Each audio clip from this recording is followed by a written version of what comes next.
If you've ever owned cats, dogs, fish, or even insects, there's a chance you've seen what happens when they give birth.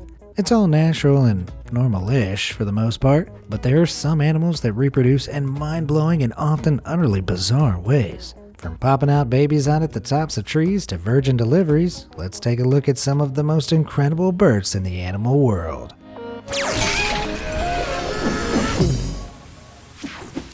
Hammerhead Shark. Giving birth underwater is a risky procedure, and the predatory kings and queens of the ocean, aka sharks, have evolved with this in mind.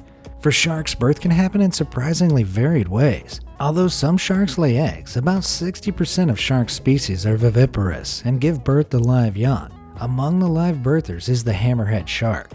You might think this seems impossible considering the shape of that noggin, but hammerhead sharks are born almost torpedo-like, and their iconic head shape develops later in life. Litters usually contain 12 to 15 pups, and greater hammerheads can give birth to up to 40. But the truly astounding thing about hammerhead sharks is that they don't need males to reproduce.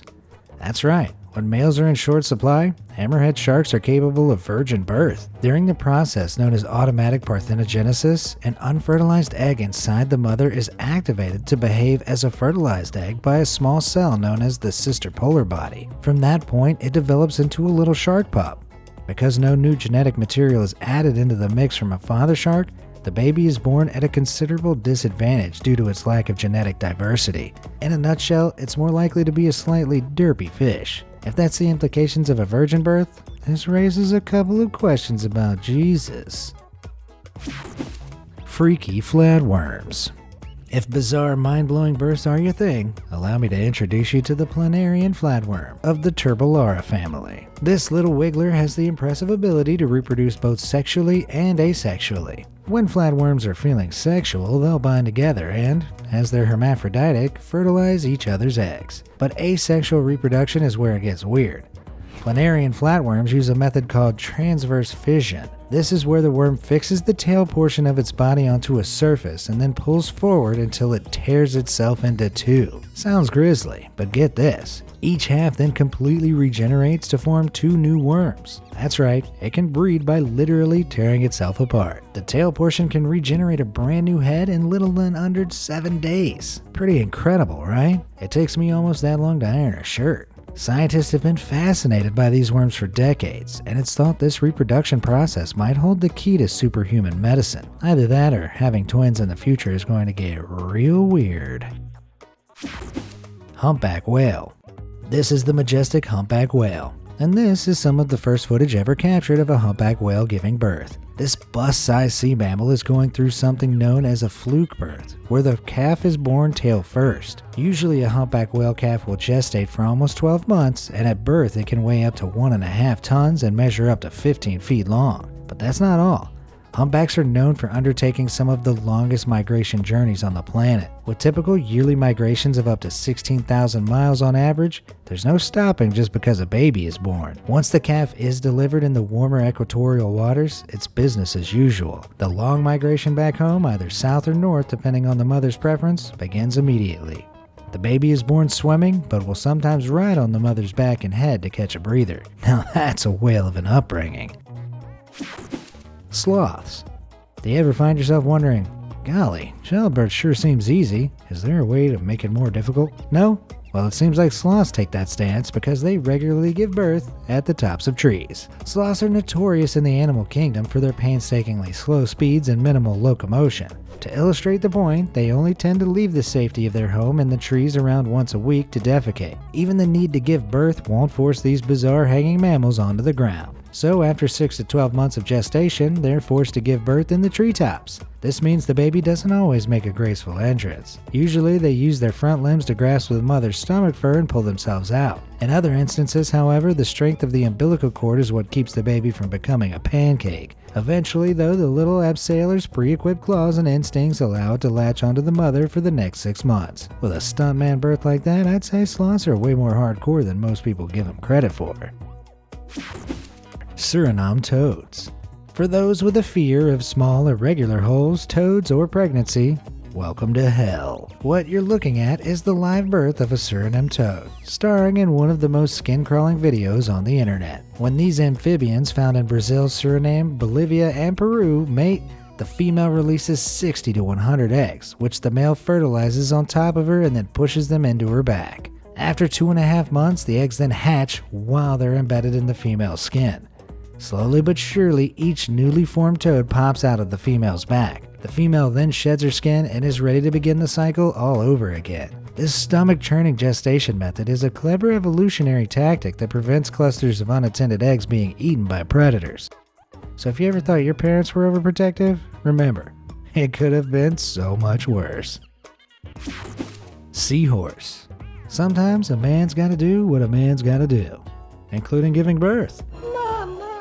Seahorses are kind of famous for the fact that they're one of the few species on Earth where the male gestates the pregnancy. During mating, the female will transfer her eggs over to the male's brood pouch. Once closed, the pouch becomes a fertilizing environment for the male's sperm, which gestates from 10 to 25 days. The eggs then hatch inside the pouch and the male's contractions start, which is a sign that it's time for him to anchor himself down. Through a series of spasms that can last up to 12 hours, he can push out up to 2,500 young, depending on the species. That seems like a huge number, but the rate of these youngsters making it to adulthood is less than 0.5%, as they're immediately abandoned. Birthing so many ensures at least some of them will grow into adulthood. What's even more amazing is that immediately after the father gives birth, he's ready to carry another batch of eggs. He might not stick around long after they're out and about, but I'd say the seahorse still wins Father of the Year. Jawfish. Getting something stuck in your teeth is the worst, especially when it's your own child. Wait, what? Like the Suriname toad, the Caribbean banded jawfish keeps its young superficially in its body during gestation, storing them in its mouth. And in the same vein as the seahorse, it's the males who get this bizarre parental duty. The female releases her eggs and, once fertilized, the male keeps them in his jaws to prevent predators from preying on the vulnerable unhatched young. During this 7 to 9 day brooding period, the male can't eat anything. So by the time all of his contractions are over, the soon-to-be fathers are often critically underweight. It's pretty impressive that even in the face of starvation, they can resist the urge to chow down on their home brew. It's all worth it though, because in one birthing session, the male can release up to 500 eggs into the surrounding waters. While most kids can be a handful, the banded jawfish's little swimmers are one hell of a mouthful. Centipede. Birth is a natural and beautiful part of life. Unless you're watching a centipede give birth and care for its newborns, in which case you'll need to fight the urge to kill it with fire. Most centipedes lay their eggs into cracks in rotting logs or in the soil. Depending on the species, they can lay anywhere from 15 to 60 eggs in this way, which take around 30 days to hatch. But in an unexpected turn of maternal behavior, the majority of females will tend their eggs closely, curling their bodies around their brood to protect them. This practice continues after they hatch, which is undoubtedly way worse to look at. The young caterpillars are prone to being infected by fungi, so the mother will constantly rotate around them, grooming them to ensure they reach adulthood. But it's not all love and cuddles. If the female is disturbed or senses serious danger, she'll sometimes abandon the brood, or worse, go full Hannibal Lecter and eat her young, as if this crawly wasn't creepy enough. Pangolins.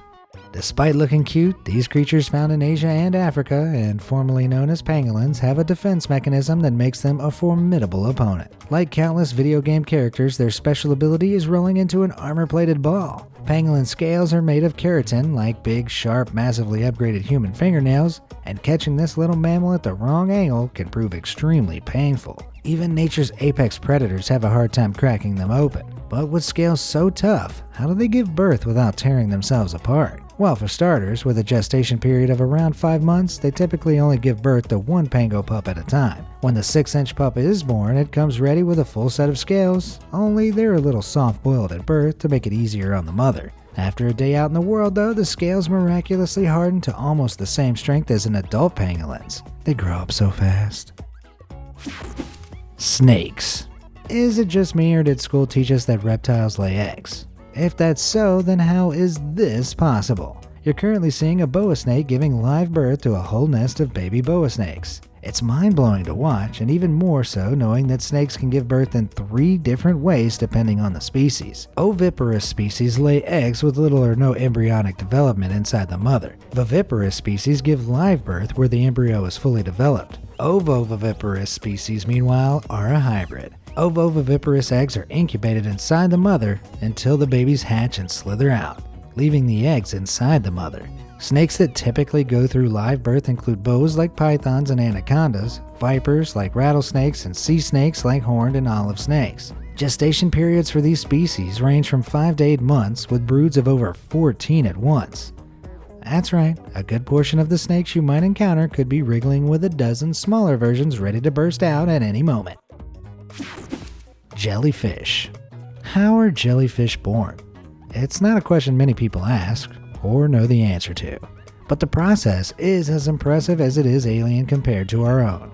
While many jellyfish species can reproduce asexually, sexual reproduction is still an option for jellies who feel so inclined and are decked out with the necessary tools. Usually this begins with the male releasing his sperm into the water, which then swim towards a female and fertilize her eggs. Typically, the fertilized eggs will develop on the female jellyfish's oral arms for a short time before transforming into planula larvae. These are often smaller than a grain of rice, but they manage to navigate their way down to the ocean floor and settle there. Once they've latched onto a secure surface, they begin to develop into cylindrical, stalk-like structures called polyps. After a period that can last from several weeks to several years, the polyp buds, kind of like an alien flower, and releases what looks like miniature jellyfish. These are known as ephra larvae, and are basically the baby versions of the jellyfish we know and love, hate, fear.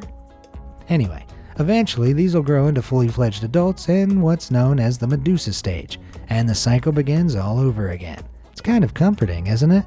If something as brainless and weird as jellyfish can reproduce, there's still hope for you yet.